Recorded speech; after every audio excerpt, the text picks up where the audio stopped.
This is Nefesh Shimshon, part 8. And Shlomo Melech tells us, more than any guarding, protect your heart. So the heart is the center of one's being. It's really gives life because it's constantly beating with influx and efflux, which means that life is a constant flow of in and out, and that life is really a function of all of the universe, which is constantly pulsing and which is constantly aware of itself as well. There is a story in the Nefesh Shimshon about a Rosh Hashiva who overhears two bochrim speaking, and one bocher is saying to the other about how he believes prophecy, chas v'sholom, lo aleinu, is actually a human experience, an intellectual experience, a very deep intellectual experience, where a person presumably refines themselves to the level where they intellectually can achieve a great attainment, a great appreciation, a truth. When he heard this, the Rosh Hashiva started crying. And why was he crying? He was crying because he realized that this bacher was never going to attain Olam Haba. Why? Because they didn't have a correct hashkafa, didn't have the correct element of emunah. We know that just like if a piece of meat is 90% kosher, it's actually 100% not kosher. And if a person has, their emunah is 90% emunah, or even 99.9% emunah, it's actually 100% not emunah. We have to strive to have 100% emunah, complete and utter belief at all times that Hashem is controlling, causing all events, and that all events are only for our good, which is really what causes us to be 100% happy at all times. Now,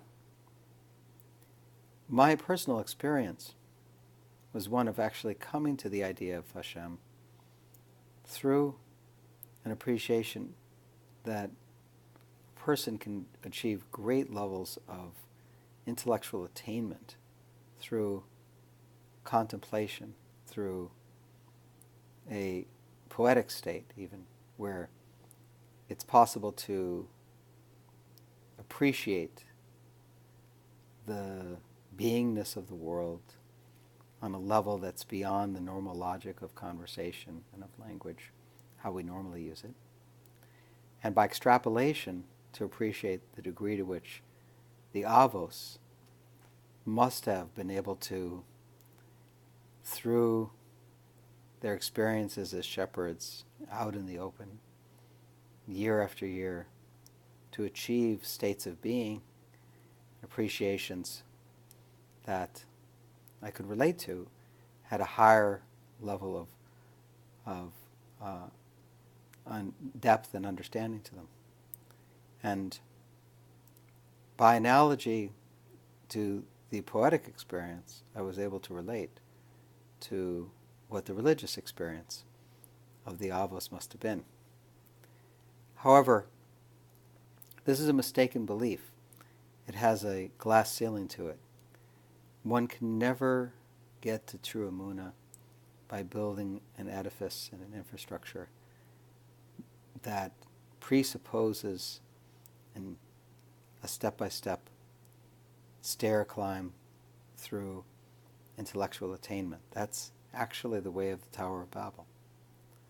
The only way, and the way of the Avos, is a connection that's a hisarusa, the la'ela, that is actually given from Hashem on down. It's a communication from Hashem to us. How does that communication work? It's not a communication of the mind.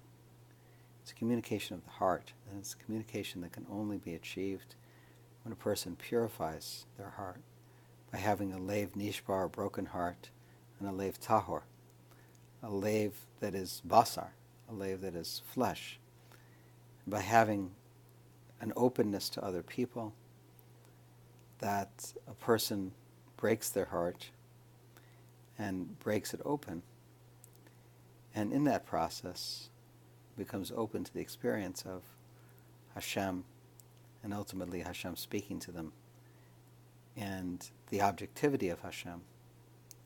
It's ultimately, in fact, Avodah Zorah is the attempt to achieve an appreciation of the universe through our own minds and our own lens. And that is, in fact, the mechanism of Western culture.